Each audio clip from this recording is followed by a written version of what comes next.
Good morning students. आज हम कक्षा 12 में भौतिक विज्ञान में जो टॉपिक पढ़ने वाले हैं वह हमारा प्रत्यावर्ती धारा तथा औसत मान। तो बच्चों सबसे पहले बात करते हैं धारा की। तो धारा आप सभी को पता है कि दो प्रकार की होती है, एक होती है दिष्ट धारा और दूसरी होती है प्रत्यावर्ती धारा। तो दिष्ट धारा क्या होती है? दिष्ट धारा ऐसी धारा जिसका मान जो है, जिसका मान व दिशा समय के साथ में परिवर्तित नहीं होते हैं, वह कहलाती है हमारी दिष्ट धारा। अगर उसके लिए हम ग्राफ खींचते हैं तो हमें एक सीधी रेखा प्राप्त होती है। ठीक है, क्यों? क्योंकि वहां पे ना ही दिशा बदलती है और ना ही धारा के मान में कोई परिवर्तन आता है। अब बात करते हैं दूसरी धारा की, यानी कि प्रत्यावर्ती धारा की। प्रत्यावर्ती धारा क्या होती है? तो देखिए बच्चों, प्रत्यावर्ती धारा ऐसी धारा जिसका मान व दिशा निश्चित समांतराल के साथ बदलता रहता है, कहलाती है प्रत्यावर्ती धारा। यानी कि प्रत्यावर्ती धारा में दिशा भी बदलती है और निश्चित समांतराल के बाद में उसका मान लगातार क्या होता है?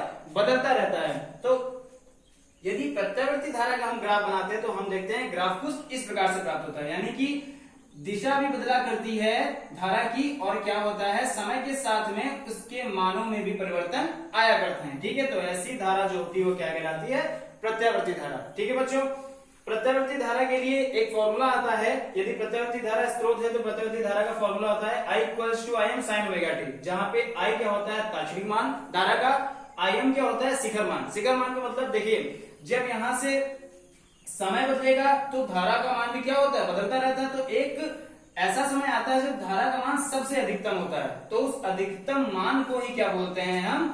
Im, यानी कि शिखर मान बोलते हैं। और ओमेगा टी क्या होता है? कला। कला यानी कि किसी, अभी आपने इसके पहले जब प्रत्यावर्ती वोल्टता पढ़ी थी तो वहां पे भी आपने देखा था साइन के साथ में ओमेगा टी था, उसको हमने कला माना था। और यहाँ पे धारा में भी क्या है? साइन के साथ में ओमेगा टी है, तो ओमेगा टी क्या हो जाएगा यहाँ पे? कला। और कला की परिभाषा में आपको बता चुका हूँ। ठीक है, इसके बाद में बच्चों हम देखेंगे कि किस तरीके से प्रत्यावर्ती धारा में औसत मान निकालते हैं। ठीक है, औसत मान किस तरीके से निकाला जाता है। तो देखिए, औसत मान निकालने के लिए मैंने यहाँ पे ग्राफ बनाया है प्रत्यावर्ती धारा का।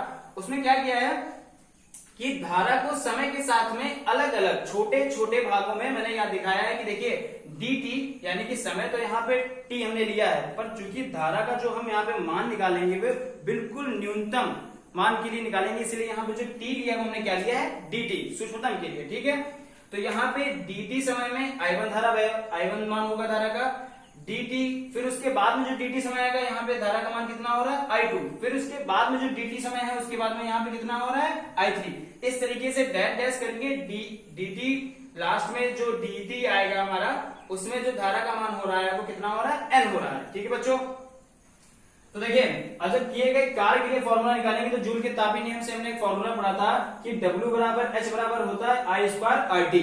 ठीक है, तो सबसे पहले हम क्या करेंगे, ये जो सूक्ष्मतम हमने I1 धारा जहां पे मान लिया है उसके लिए अगर हम किए गए कार्य का फॉर्मूला लगाएंगे तो क्या निकल के आएगा? dW1 = I1² R dt।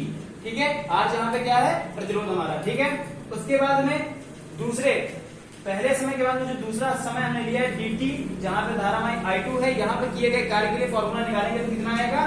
dW2 = कितना आ जाएगा? I2² R dt। इसी तरीके से जब हम n किए गए कार्य में जो n नंबर्स हमने लास्ट में निकाल दिए हैं उनके लिए फॉर्मूला निकालेंगे किए गए कार्य का, तो dWn बराबर आएगा In² R dt। ठीक है, तो होता क्या है, ये हमने जो यहाँ पे जो अलग अलग सूक्ष्मतम धारा में जो कार्य हो रहे थे उनके लिए हमने ये मान निकाले। अब क्या करेंगे, ये जो मान हमने छोटे छोटे निकाले इनको एक में जोड़ देंगे, यानी कि कुल कार्य निकालेंगे। तो कुल कार्य निकालने के लिए क्या करेंगे, इन सभी मानों को जोड़ देंगे। ठीक है, जोड़ने पे क्या प्राप्त होता है आप देखेंगे, जोड़ने पे यहाँ पे जो कॉमन मिल रहा है वो RDT मिलता है कॉमन। तो RDT जो कॉमन मिलता है उस कॉमन को हम क्या करते हैं? बाहर निकाल लेते हैं। ठीक है, और उसके बाद में अब जब इनको जोड़ेंगे तो देखिए मैंने अभी आपको बता दें कि हम निकाल रहे हैं यहाँ पे औसत मान, और औसत मान किसी भी नंबर का निकालने के लिए हम क्या करते हैं? पहले उनको जोड़ते हैं और जितनी संख्या होती है उससे क्या कर देते हैं? उसको डिवाइड कर देते हैं। ठीक है बच्चों, तो देखिए जब I एवरेज यहाँ पे निकाल रहे हैं तो मैंने यहाँ पे क्या किया? सबको